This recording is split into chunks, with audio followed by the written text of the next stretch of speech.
UP में किसने किया आरक्षण घोटाला, जिस पर योगी को बुलानी पड़ी इमरजेंसी मीटिंग। सुप्रीम कोर्ट से हाई कोर्ट तक उठे सवाल, किसने किया बाबा साहेब के संविधान का अपमान। ओबीसी को 27 में से सिर्फ 3% आरक्षण ही क्यों। सरकारी नौकरी में किसने रचा बहुत बड़ा खेल। हिंदुस्तान के 77 सालों के इतिहास में कई घोटाले हुए, लेकिन पहली बार आरक्षण घोटाले की कहानी सामने आई है, जिसने योगी की नींद उड़ा दी है। योगी अपने उत्तराधिकारियों से पूछ रहे हैं कि यह किसने किया। 18 अगस्त की शाम 5:30 पर योगी ने बकायदा इसे लेकर शिक्षा विभाग के बड़े बड़े अधिकारियों की मीटिंग भी बुला ली और साफ साफ कहा कि यह खेल नहीं चलेगा। तो सवाल है कि आखिर प्रदेश के 69,000 युवाओं के साथ धोखा किया किसने, इसका जिम्मेदार कौन है। क्या भर्ती निकालने वाले विभाग के बड़े बड़े अधिकारी जिम्मेदार हैं? इसे समझाएं उसके पहले सुनिए आरक्षण घोटाला है क्या और अब योगी इस पर क्या करने वाले।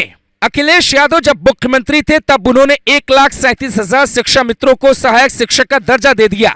यह केस जैसे ही सुप्रीम कोर्ट पहुंचा, सरकार ने फैसले पर रोक लगा दी। वापस से सारे शिक्षक शिक्षा मित्र बन गए। सुप्रीम कोर्ट ने 1,37,000 भर्ती निकालने का आदेश योगी सरकार को दिया। सरकार ने 2 चरणों में भर्ती निकाली। पहले चरण में 68,500 और दूसरे चरण में 69,000 पदों के लिए भर्ती निकाली। सवाल दूसरे चरण की भर्ती पर उठे। साल 2019 में हुई भर्ती को लेकर यह कहा गया ओबीसी वर्ग को 27 में से सिर्फ 3.86% आरक्षण मिला, जबकि अनुसूचित जाति को 21 में से 16.6% ही आरक्षण का लाभ मिला। कुल 19,000 सीटों का घोटाला हुआ। आरक्षण का समर्थन करने वाले लोगों का यह आरोप है कि अगर कोई ओबीसी कैटेगरी का लड़का सामान्य कैटेगरी के लड़के से ज्यादा नंबर लाता है तो फिर उसे आरक्षण का लाभ नहीं मिलेगा। अब यह नियम किसने बनाया, कैसे इतनी सीटों पे खेल हुआ, यह जांच करना योगी सरकार का काम है, क्योंकि इलाहाबाद हाईकोर्ट ने साफ साफ कहा है कि आपको दूसरी मेरिट लिस्ट बनानी होगी। ये वाली लिस्ट रद्द कर दी जाएगी, जिसके बाद सीएम योगी ने शिक्षा विभाग की बैठक बुलाकर साफ आदेश दिया कि अदालत के आदेशों पर विचार करें। लेकिन सवाल यह है कि जो लोग भर्ती के बाद से नौकरी कर रहे हैं उनका अब क्या होगा। फिलहाल योगी सरकार के पास 2 विकल्प है, पर दोनों में आगे कुआं पीछे खाई वाली स्थिति है।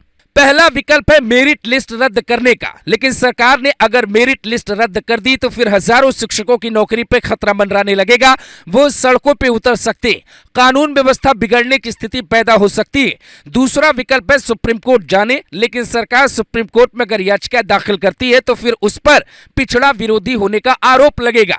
चंद्रशेखर से लेकर मायावती और अखिलेश यादव तक ताक में है कि योगी सरकार की छवि पिछड़ा विरोधी कैसे बनाई जा सके। लेकिन ओबीसी के बड़े चेहरे और डिप्टी सीएम केशव प्रसाद मौर्य ने यह साफ कर दिया है कि योगी सरकार पिछड़ों और दलितों के हित में फैसला लेगी। यहां तक कि सीएम योगी की मीटिंग के बाद एक लेटर भी सामने आया, जिसमें साफ साफ लिखा था कि सीएम योगी का साफ आदेश है किसी भी अभ्यर्थी के साथ अन्याय नहीं होना चाहिए। पर सवाल यह है कि योगी सरकार जब आरक्षण के पक्ष में थी तो फिर आरक्षण घोटाला किन लोगों ने किया। और सवाल यह है कि बार बार भर्तियों में हो रहे मजाक पर क्या योगी अपने अधिकारियों पर बुलडोजर नहीं चला सकते। आखिर उन परिवारों की क्या जिम्मेदारी है जिन्होंने मेहनत करके पढ़ाई की, मेहनत से परीक्षा पास की, नौकरी हासिल की और उसके बाद उन्हें एक दिन सुनने को मिलता है कि ये वाली परीक्षा रद्द हो रही है, ये वाली नौकरी रद्द हो रही है। इसीलिए योगी आदित्यनाथ को अपराधियों की तरह एक बार ऐसे अधिकारियों पर भी बुलडोजर चलाना होगा जो सिस्टम को मजाक और अपने घर की बपौती समझ रहे हैं।